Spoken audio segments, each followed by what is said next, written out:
Okay, so now we're going to talk about covering planned events, and this is going to be a slightly shorter section than the section on interviewing. But covering planned events. Planned events are things that you know about ahead of time, and sometimes they're very boring. Sometimes they're press conferences. Press conferences can be boring, but they can also be interesting just depending on what the subject is. In addition to press conferences, planned events are things that you know about in advance, or can be things like city council meetings. Again, those can be very boring. But every once in a while, just out of the blue, like there'll be a topic that you didn't think was going to be a story at a city council meeting, and for some reason, like 50 people show up to talk about it, and that can actually turn into something that's kind of an interesting news story. But city council meetings are planned events. Court dates are planned events. So planned events, these are things you know about ahead of time. So how do you find out about planned events? Well, most of the times, people who work in public relations invite the press to events. So you have public relations people and spokespeople for companies that will plan events that they want you to come out to. You have public information officers for most offices. For example, every police department you talk to usually will have a public information officer. Prosecutor's office might have a PIO. Any statewide office holder is going to have a PIO. The governor is going to have a PIO. Secretary of State. Most government officials are going to have someone that works for them that is a PIO. At Lincoln University, we have Misty Young, who's kind of our PIO. That's not her official title, but that's what she does. When someone needs to talk to the press to represent Lincoln University, it's Misty Young who does it. Politicians may also hold press events that they want you to come cover. And they might also have things that are not necessarily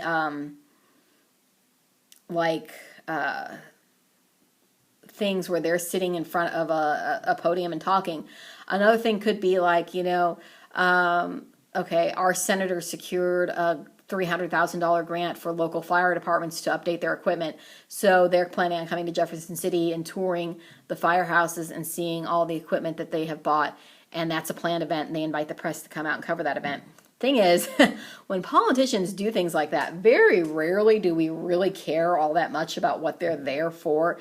They're there to brag about all this money that they've made for the local fire department. And usually what we're going to do is we're going to ask them their opinion on big national topics. So, Roy Blunt came to a fire station to check out all the equipment that the fire department bought. But really what I want to ask Roy Blunt is, what is your opinion on Donald Trump's dealing with Ukraine? Or what is your opinion on how the president has, responded to the coronavirus? So that sort of thing. So some good things when it comes to planned events. There are some good things. First of all, you know the location, time, and date in advance. You know ahead of time. You can plan for that. You can plan on sending a reporter there. Usually background information is available. Usually when there's going to be a press event or a event, a lot of times the PIO will send out like background information about the event to tell you what's happening. They provide phone numbers where you can call and get follow-up answers. And if it's a slow news day, sometimes you might want to cover a planned event and give it some extra time that you wouldn't on a busy news day. The cons of planned events is a lot of times they are too commercial.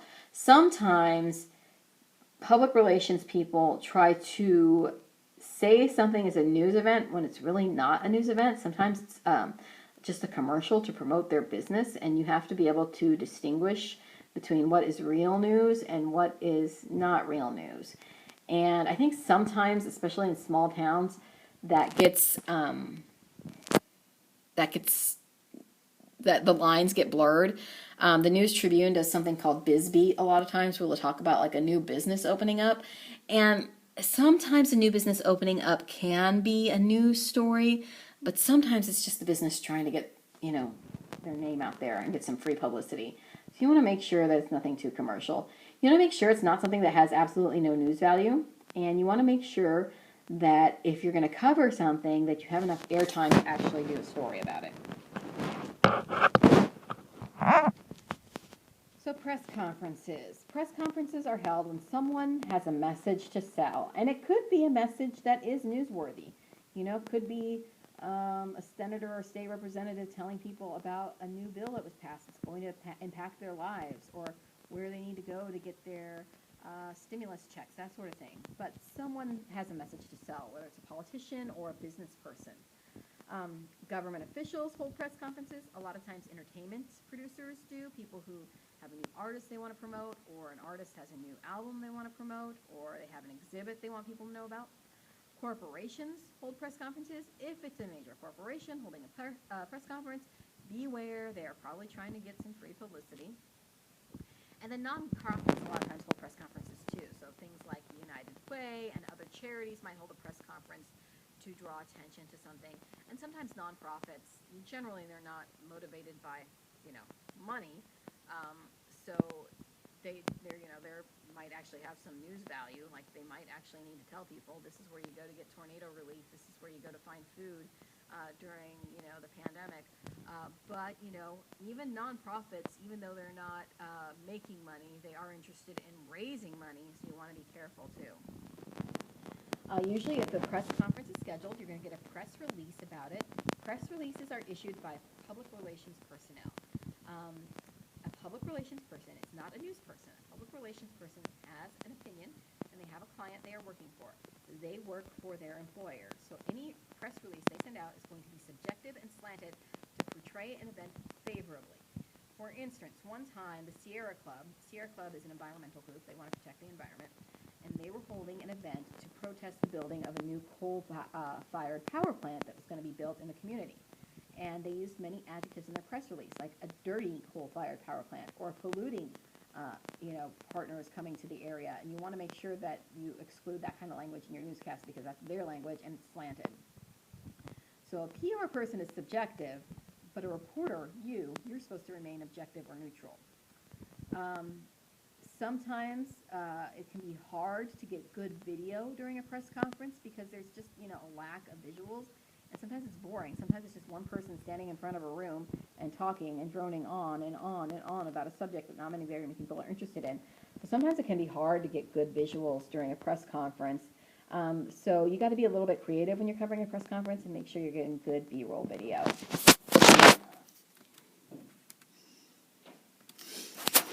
So political press conferences, you'll see a lot of political press conferences during campaign times. So guess what? We have a presidential campaign coming up later this year, so there's going to be a lot of political press conferences held.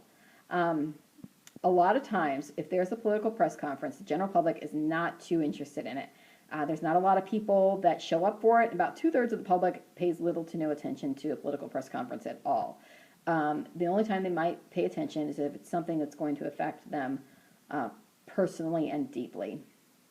Make sure you maintain your objectivity during a political press conference. Again, the politician is not going to be objective, so you have to be objective. And you might have to get a different perspective. The politician believes one way, but if the politician is saying, hey, we need to build this coal-fired power plant in this community because it's going to mean jobs for everyone, you have to make sure that you're getting the other perspective, that you're getting the environmental perspective on what does the Sierra Club think. Location matters.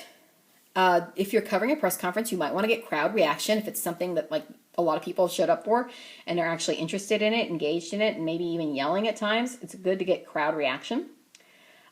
Anything that is said at a press conference, you need to fact check and make sure that it's accurate. Again, double source and triple source. And be careful of conferences that are just attack ads, that are just about attacking the other person and tearing them down and not actually putting up any idea of their own. So promotional press conferences, these are going to be mostly done by businesses, and they're things like ribbon cuttings. A new salon opens up in town, they have a ribbon cutting or a grand opening or a groundbreaking. A lot of times promotional press conferences don't get a lot of coverage in big cities. In Jefferson City, where there's not a lot of news, that sometimes, a grand opening of a new ice cream place will get, a lot of news coverage. But, in New York City, it's not going to, get any coverage whatsoever. The exception might be if it's a groundbreaking for a big publicly funded project, like if a new hospital is being built or if a new government-funded project is coming to town, or if like a university is building a new building, that usually gets a little bit more attention. Again, size matters. If someone's gonna, put in a water park with like one slide, that might not get any attention. But if someone's building something that's going to take up a lot of space and be noticeable, that's going to get more attention. You want to capture the moment. So if you are doing a ribbon cutting and you get there after the ribbon's already been cut, you're out of luck. You can't ask someone to redo the ribbon cutting for you. So you got to be there to capture the moment. Usually it's a good idea to go ahead and record, their little dog and pony show that they have planned, and then do one-on-one interviews after the ribbon cutting or the press conference. That's when you're going to generally get your good audio, is when you're doing a one-on-one interview after the actual event. Very rarely do you use audio from the event itself. Feature events. There might be a planned feature event. Often this is going to be at the bottom of the newscast. This tends to be a more lighthearted story, a more feel-good story. You want to treat it the same as hard news in that you're objective and that you get multiple perspectives. But again, a lot of times it's going to be something that is just more entertainment-based and more human interest than your top news story.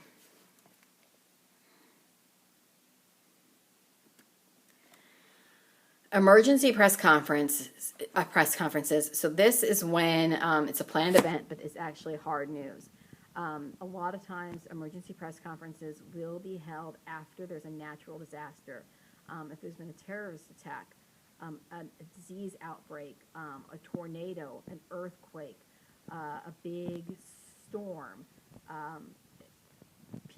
Emergency professionals will set up press conferences because they need to get information out to the public as soon as possible. After the 9/11 attacks, people were still trying to clean up, and immediately emergency officials and people in New York City and the president were holding these impromptu emergency press conferences to get the information out to people as quickly as they could. These are often spontaneous, so you may not get a ton of notice. You may be told, hey, we're going to do a press conference in 30 minutes. You need to make sure that you're there. If you're covering an emergency press conference, you need to be prepared for interruptions. So they might be holding a press conference and something else happens and they have to run and take care of it. Information can change. They might tell you originally, 20 people have been injured and it turns out it's 30, or 5 people have been killed and it turns out it's actually less than that or more than that. So you have to be prepared to roll with changing information. You don't get the chance to ask someone to repeat an answer. You don't get to clarify or follow up. And people might, be short-tempered because they're dealing with like an emergency. And, especially if they're dealing with an emergency, they might view talking to the press as something that's an annoyance and something that they don't have time for. So you have to be prepared for people to be very short and curt with you. But generally, the information they're providing is important and it's timely. You need to get that information out as soon as possible. And they are also using those moments to restore trust and offer hope that, yes, we have had a terrorist attack on our soil, but we are making sure that everyone is going to be safe and we will rebuild. Things will be okay. We will get through this as well. We are seeing some of that now with, daily updates from our governor and from the president on the coronavirus and what's happening.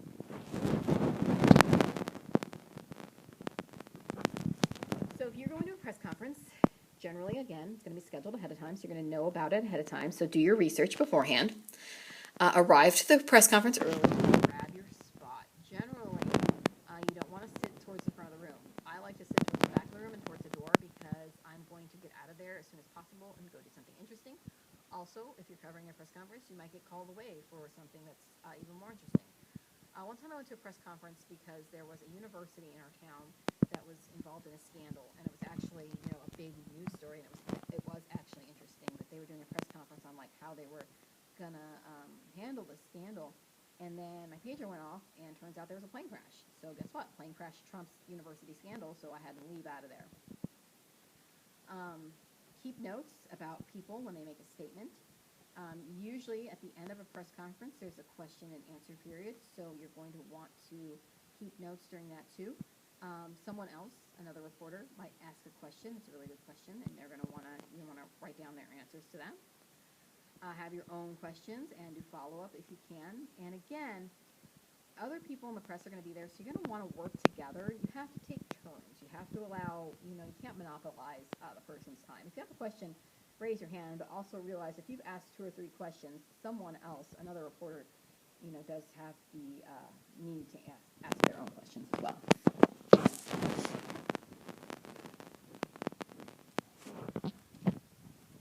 So, interviewing around the press conference, there's generally someone who's the main conference holder. And then there are other people you want to interview as well, and it's a good idea to do interviews afterwards. So let's say a politician, again, is supporting building a coal plant in their community. Not only do you want to interview that politician, but you want to interview people that were in the audience that are opposed to what that person has to say. So make sure that you're identifying other people to interview as well. And again, those interviews are generally going to come after the actual press conference itself, and that's when you get your good sound bites. Now, sometimes there's not a period at the end to ask questions. For some reason, like the president these days, he holds a press conference on the coronavirus, and when he's done talking, he literally leaves the room. So hopefully you have the ability to ask questions afterwards, but you don't always get that chance. When you're covering, we did that already.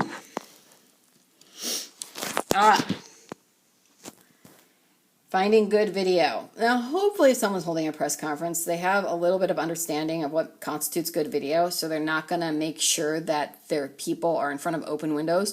You're going to want to make sure you position your back to external windows so that you're backlit and not the interviewee or the person you're trying to film. Again, a good idea to set up near an exit so you can get out of there quick if you have to. Get a good shot of both the lectern, where people are talking, and the crowd as well. There's a good size crowd.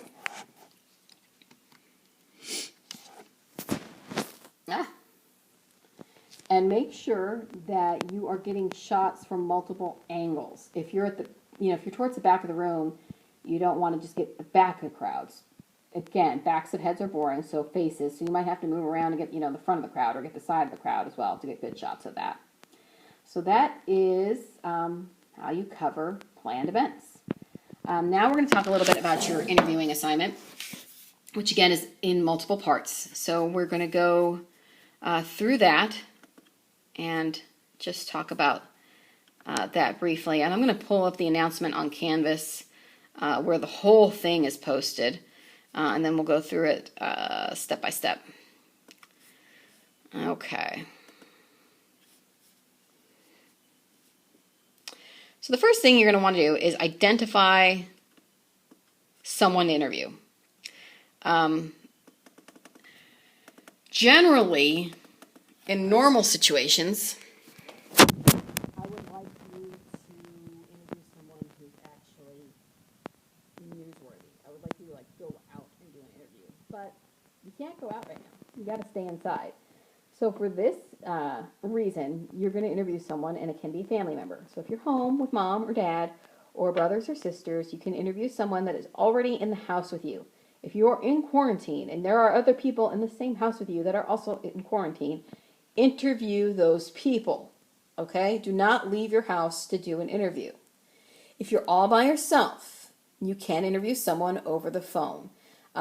If you are at a total loss of who you can interview, call one of your classmates, because everyone has a perspective on what is happening right now. Everyone in some way has been impacted by the stay-at-home orders and the quarantines that we're under, because if they go to Lincoln University, they're all doing their online classes, and they all have a unique perspective. So you could interview a classmate. We will be recording those interviews, so if you're going to do a phone interview, you're going to want to, make sure you use speakerphone, or if you're recording it on your phone, just make sure that you can get both your voice and the other person's voice. If you really want to interview someone who's not a family member, who's not in the house with you, you can set up an interview in a place where you can maintain a social distance of 6 feet from the other person. Do not try to interview someone who is working. Do not try to go to a grocery store and interview the people who are stocking the shelves. Do not try to go, for God's sakes, to a hospital or a doctor's office and try to interview people who are working there. Okay? Do not expose yourself to anyone who you're not in quarantine with. So the first part of the assignment that is due Thursday, April 9th, is to come up with a list of 10 questions. I want them to be good questions.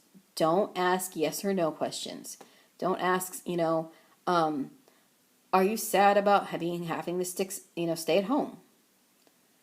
Instead, you could say something like, what do you miss most about being able to go to the bar? What do you miss most about being able to leave your house? Okay? Don't ask boring biographical questions either, like, what's your name? Where were you born? Those don't count as questions. They need to be 10 good questions. So the first thing you're going to do is Thursday is you're going to type a list of 10 questions and you're going to turn that into Canvas, okay? That's 20 points.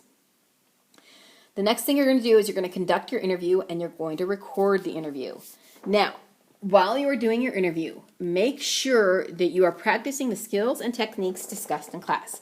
Make sure that you are allowing pauses between your questions. Make sure you're making eye contact with the person. Make sure that you're asking follow-up questions if they said something that's interesting, okay? All you have to do is record the interview on your phone, and you can upload the file to Canvas. If you record the interview, if you got it on your phone, you got the recording, but you don't know how to load it, you can call or text me, and I will walk you through it. So you're going to want to load that interview to Canvas by the end of the day on April 14th, which is next Tuesday. Okay? The audio recording is worth 40 points. Also on Tuesday, what you have to do is after you've done the interview, you need to identify 3 good sound bites from your interview. So 3 quotes that person said. A quote can be 1 sentence, 2 sentences, 3 sentences. It can be as long as you need it to be, but 3 good sound bites from your interview. Did the person say anything that was insightful? Did they say something that was emotional? Did they make a good point that you hadn't thought of before? Write down 3 separate quotes that person said that you would use in a newscast. Okay? So not only are you turning in the recording on the 14th, you're also turning in your list that has 3 quotes on it. Okay? That's worth 30 points, so 10 points per quote. So after all that's done, you've got the interview, you've identified your quotes, now you're going to actually write a news story. You are going to write a script about that person, and it can simply be a human interest story. It should just be about that person's life, and it can be about the coronavirus and how they're dealing with that, but it does not have to be. If you're home with someone who has something interesting to say about another topic, you can do another topic. Your story should be about 60 to 90 seconds long. The story should include at least 1 soundbite. One of the quotes you identified should be included in the story. It should literally be written out with quotation marks around it.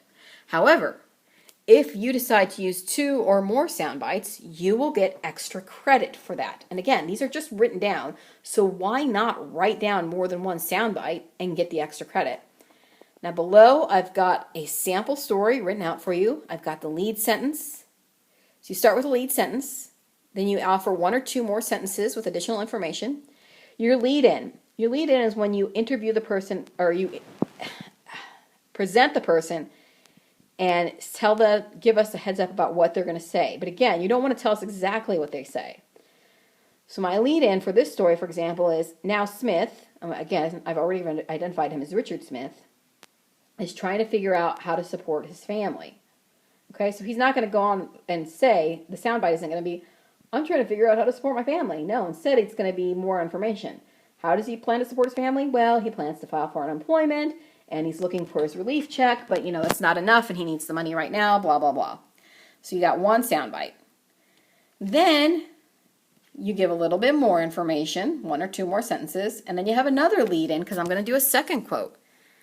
And as stressful as not knowing when he'll work again is, he's also worried about the health of him and his family. And then, there's another soundbite, okay? Then after the second soundbite, you give a couple more sentences of information, a little bit more information, and then you wrap it up. And when you wrap it up, again, it could be as simple as, you're a reporter, so watch our website for more information. For more information, go to, mo.gov.net, whatever, and just wrap up your story. So your written story with at least 1 quote is due April 16th by midnight, and it's worth 60 points. So that's all you have to do. So you have things that are due this Thursday, and then things that are due next week on Tuesday and Thursday. An option, should you want to do it, is you can record your story after it's written. You can read it out loud and record it on your phone. You can read it out loud on YouTube and use your webcam. You can read it out loud and use a video camera to record yourself. I know we don't have the ability to edit, so if you are going to read your story out loud and then you're going to put a quote in there, just read the quote out loud as if you would if you didn't have the ability to use that audio, but read the quote directly. And then, I'll have your script, so I'll know, okay, that's a quote, so I won't be confused about what's happening. But should you decide that you want to record yourself, again, it can be just audio or it can be video. You can record that story once you've written it and upload it to Canvas or to YouTube, because we do have those YouTube channels. And then that will be worth up to 30 points extra credit. So that is completely optional. But you're already going to be writing it, so just take a few extra minutes to read it out loud too. So it's an easy way to earn some extra points on that. So that is the assignment. I hope that has made itself clear. And then again, anytime you have a question, give me a call, text, email me. I have had students that FaceTimed me last week, and I walked them through step by step how to load stuff to Canvas or how to load stuff to YouTube. So it should be pretty simple and easy to figure out. All right, guys, take care of yourselves, stay safe, and please stay in touch. I'll see you soon.